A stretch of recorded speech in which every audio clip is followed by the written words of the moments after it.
Hey guys, what's up? Welcome back here to today's edition of the Fishing Teacher, and really appreciate you guys checking out today's video and spending a little bit of time with me. Guys, today I want to talk about what you can do if everything else fails. It's like if you're out on the lake, can't get nothing going, you just cannot catch any fish, what you can do to salvage the day. This works almost anywhere that I have ever been fishing at. It's works more than it doesn't, I guess I'll put it that way. But I want to share that with you guys, sort of so you'll have it in your bag of tricks, and hopefully it'll help you guys catch some fish moving forward there. Also, guys, big thank you to everybody that's taken time to hit that subscribe button here to the Fishing Teacher. I'd like to invite everybody to do that. Guys, we also have channel memberships to the Fishing Teacher. If you'd like to support the channel a little bit more, you can just go to my YouTube banner homepage and hit the join button for information. And also, guys, thank you very much for everybody that has continued to use and bookmark my Tackle Warehouse link in every video description. If you're one of those guys that are ordering all your tackle through my link, thank you very much for me and my family. We really appreciate that.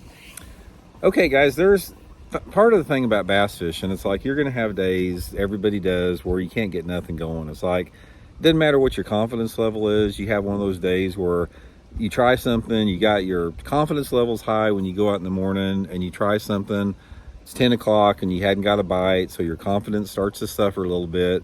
You try this and that, you go to some different areas, still you can't get anything working.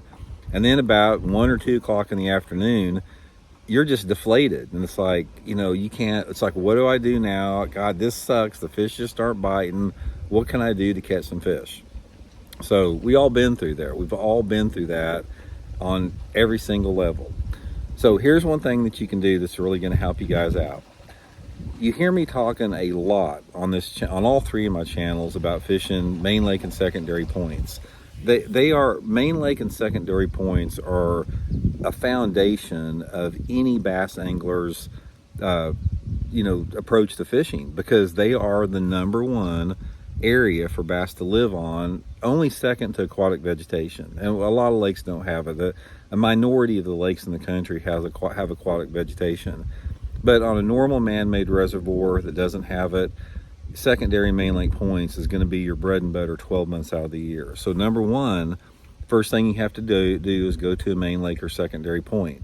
Now, how you determine that, as far as if you want to be out on the main lake or on a secondary point, and if you're not familiar with what those terms are, a secondary point is a point that is located inside of a creek arm or inside of a cove. It's not a point that is on the main body of the lake.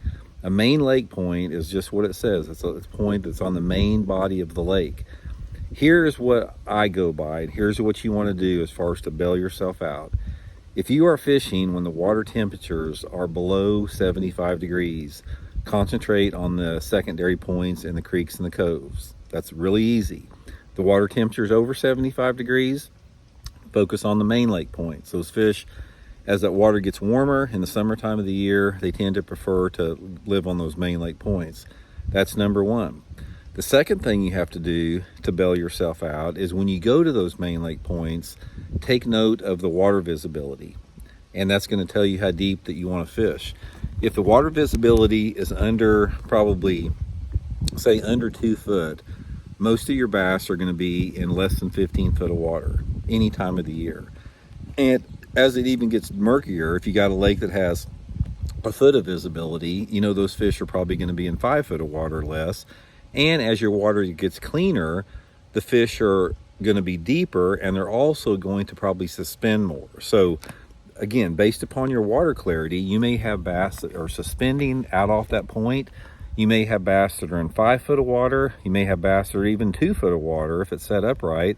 Or you may have bass everywhere in between. So you're going to have to determine the water depth based upon your own lake level as far as that goes. Okay, now if you want to catch some fish on this type of stuff, concentrate on the point, find out your water visibility, and then adjust your technique. If your water visibility is over 3 foot in clarity, go to a shaky head, a small shaky head, like a 4-inch. Probably my favorite thing I do, guys, is to cut down like take a little 4-inch soft plastic stick bait, or I prefer the stick bait over like a finesse worm. My favorite is I take that 6-inch Zoom's Linky, and I cut it down to 4 inches, or you can get a 4-inch Cinco or whatever. Put it on a 16th or an 1/8 ounce jig head. Simply fan cast all around those points, out on the sides and the ends of those points, if that water visibility is over 3 feet. If the water visibility is under 3 feet, get up there in water that is less than probably 5 foot of water or so, and throw a small crankbait, some type of a crankbait that'll run 3 to 5 foot deep, and fish shallower on that point. And if you have a lot of wind, or if you have a lot of low light conditions, try a little swim bait out on the end of the point, or a topwater lure. Those baits, a little crankbait, a shaky head worm, a swim bait, and a topwater, if you can't get anything going, you're going to get something going on one of those 4 lures, because it doesn't matter what the time of year or the mood or the personality of the fish.